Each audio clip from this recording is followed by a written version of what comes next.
Je retourne chez moi, encore perturbée par cette soirée, et toujours atteinte par la mort de ma sœur Blanche-Neige.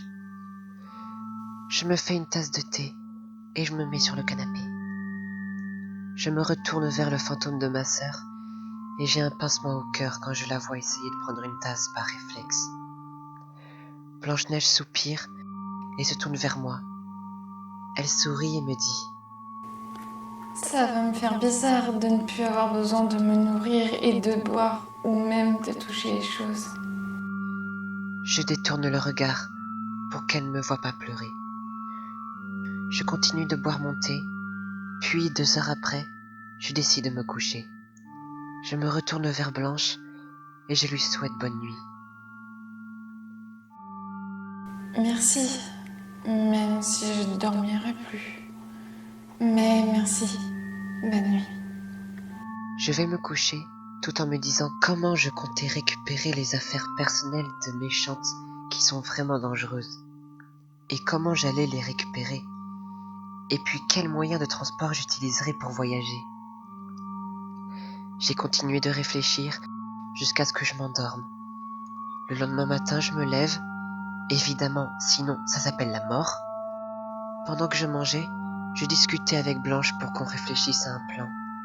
On n'allait quand même pas partir comme ça, sans idée, sans rien, en chantant « Allons-y, let's go! Allons-y, les amis !» et sortir comme par magie un sac et une carte qui parlent qui vont nous donner le chemin. N'importe quoi. Franchement, Blanche, qu'est-ce qu'on peut faire? Laisse-moi réfléchir. En plus, je ne connais pas Dance Light et Rave par cœur. Il faut quelque chose pour nous guider. Comme... une carte?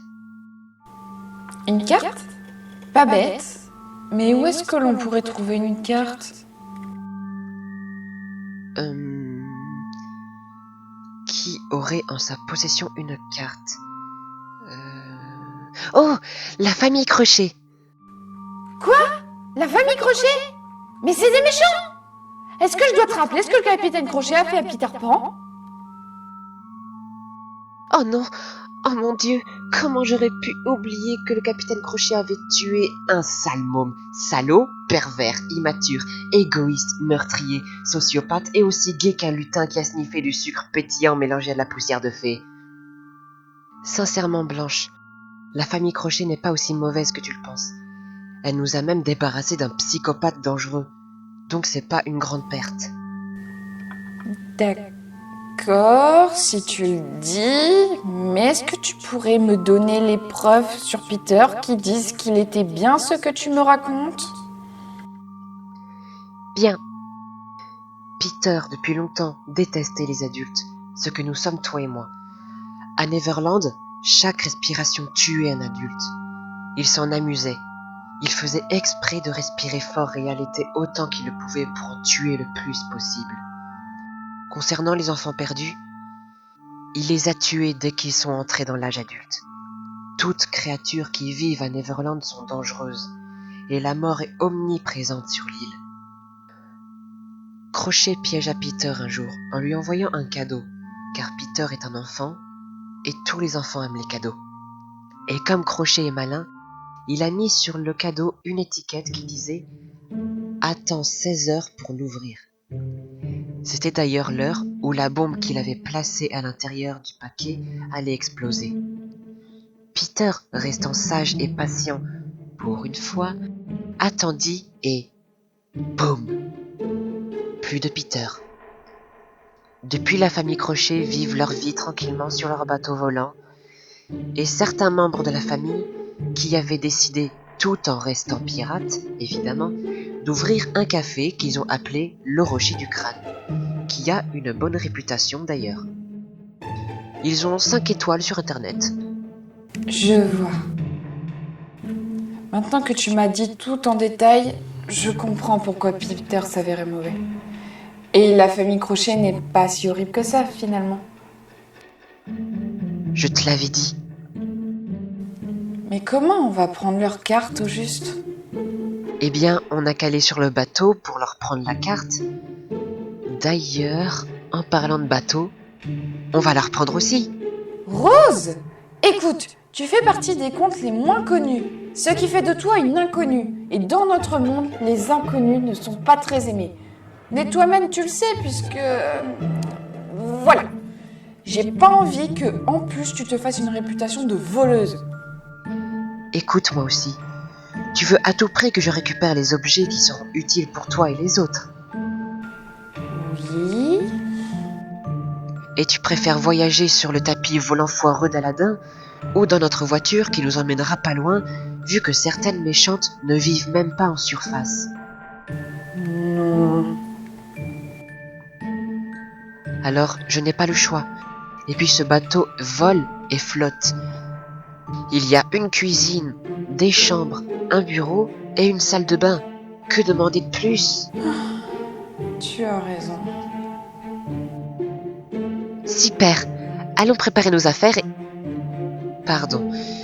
Je vais préparer mes affaires, puis nous irons au Rocher du Crâne. Je suis allée dans ma chambre et j'ai fait mes affaires. J'ai pris des vêtements, des chaussures de rando, une lampe torche, des gants, une combi de plongée avec un masque et à manger. Après avoir tout préparé et avoir rempli la voiture, nous partons vers la ville à 12h40. 3 heures de voiture après, nous nous arrêtons à une aire de repos pour manger et souffler un peu. En tout cas, pour ma part. Quand est-ce que nous arriverons en ville?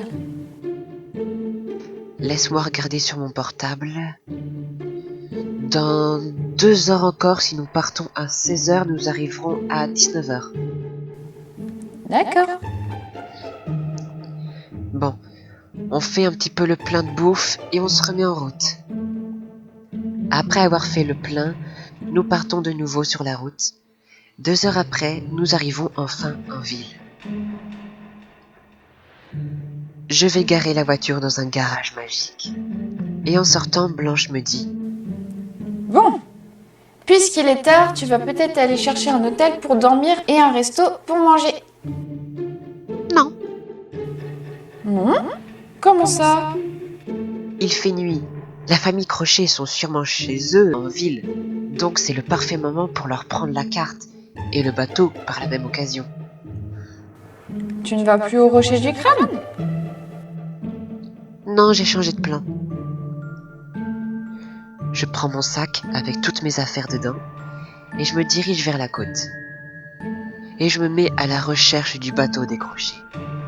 Après quelques minutes, j'arrive à le trouver. Je monte sur le pont après avoir enlevé la corde qui l'empêchait le bateau de partir. Puis je suis rentré dans le bureau où je supposais que la carte se plaçait. Et j'avais bien supposé, car elle était bien là, épinglée contre le mur, à côté du poignard brûlé du défunt Peter. Je me tenais devant cette carte tout en me disant que tout se passait bien comme je le voulais. Mais Blanche semblait inquiète. Rose, je crois qu'il y a quelqu'un. Mais qui veux-tu qu'il y ait sur le bateau à part nous? À ce moment-là, la porte s'ouvrit violemment. Et Blanche et moi, nous voyons à l'extérieur une silhouette noire qui nous dit: Je peux savoir ce que vous faites sur mon bateau?